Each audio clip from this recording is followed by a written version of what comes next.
पराया भाई, सगी भाभी, बहू शब्द सुनते ही मन में सबसे पहला विचार यही आता है कि बहू तो सदा पराई होती है।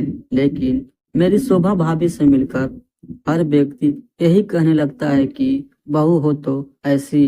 शोभा भाभी न केवल बहू का बल्कि बेटे का भी फर्ज निभाया। 15 साल पहले जब उन्होंने दीपक भैया के साथ फेरे लेकर यह वादा किया था कि वे उनके परिवार का ध्यान रखेगी, वह उनके सुख दुख में उनका साथ देगी, तब से वह वचन उन्होंने सदैव निभाया। जब बाबूजी दीपक भैया के लिए शोभा भाभी को पसंद करके आए थे, तब बुआ ने कहा था, बड़े शहर की लड़की है भैया जी, बातें भी बड़ी बड़ी करेगी, हमारे छोटे शहर में रह नहीं पाएगी। तब बाबूजी ने मुस्कुराकर कहा था, दीदी मुझे लड़की की सादगी भाग गई, देखना वह हमारे परिवार में खुशी खुशी अपनी जगह बना लेगी।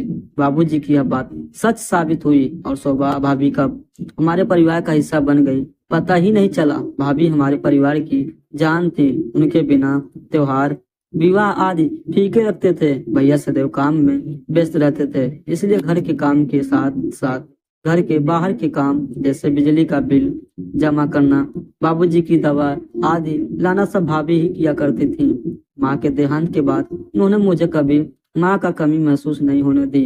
इसी बीच राहुल के जन्म ने घर में खुशियों का माहौल बना दिया।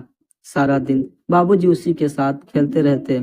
मेरे दोनों बच्चे अपनी मम्मी के इस नन्हे तोहफे से बेहद खुश थे।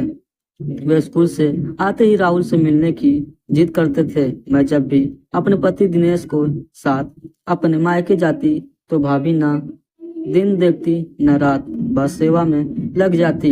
इतना लाल तो माँ भी नहीं करती थी।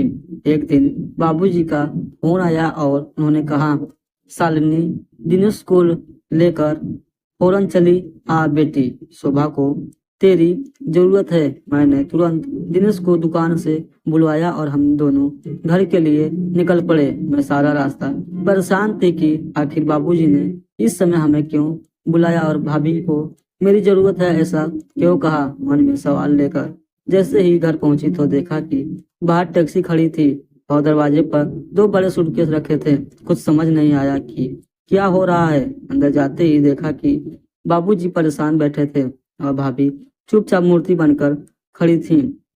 भैया गुस्से में आए और बोले, उफ, तो अब अपनी वकालत करने के लिए शोभा ने आप लोगों को बुला लिया। भैया के ये सवाल दिल में तीर की तरह लगे। तभी दिनेश बोले, क्या हुआ भैया, आप सब इतने परेशान क्यों हैं। इतना सुनते ही भाभी फूट फूट कर रोने लगी।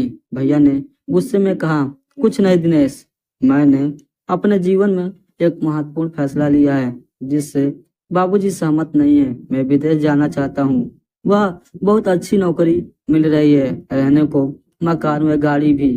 यह तो बहुत अच्छी बात है भैया, दिनेश ने कहा। दिनेश कुछ और कह पाते तभी भैया बोले, मेरी बात अभी पूरी नहीं हुई है दिनेश। मैं अब अपना जीवन अपनी पसंद से जीना चाहता हूँ, अपनी पसंद के जीवन साथी के साथ। यह सुनते ही मैं और दिनेश हैरानी से भैया को देखने लगे। भैया ऐसा सोच भी कैसे सकते थे। भैया अपने दफ्तर में काम करने वाली नीला के साथ घर बसाना चाहते थे। शोभा मेरी पसंद कभी थी ही नहीं। बाबूजी के डर के कारण मुझे यह विवाह करना पड़ा, परंतु कब तक मैं इनकी खुशी के लिए अपनी इच्छा दबाता रहूंगा। मैं बाबूजी के पैरों पर गिर कर रोती हुई बोली, बाबूजी आप भैया से कुछ कहते क्यों नहीं, इनसे कहिए ऐसा न करें, रोकिए इन्हें। बाबूजी रोक लीजिए। चारों ओर सन्नाटा छा गया। काफी सोचकर बाबूजी ने भैया से कहा, दीपक यह अच्छी बात है कि तुम जीवन में सफलता प्राप्त कर रहे हो, पर अपनी सफलता में तुम शोभा को शामिल नहीं कर रहे हो। यह गलत है। मत भूलो कि तुम आज जहाँ हो वहाँ पहुँचने में शोभा ने तुम्हारा भरपूर साथ दिया।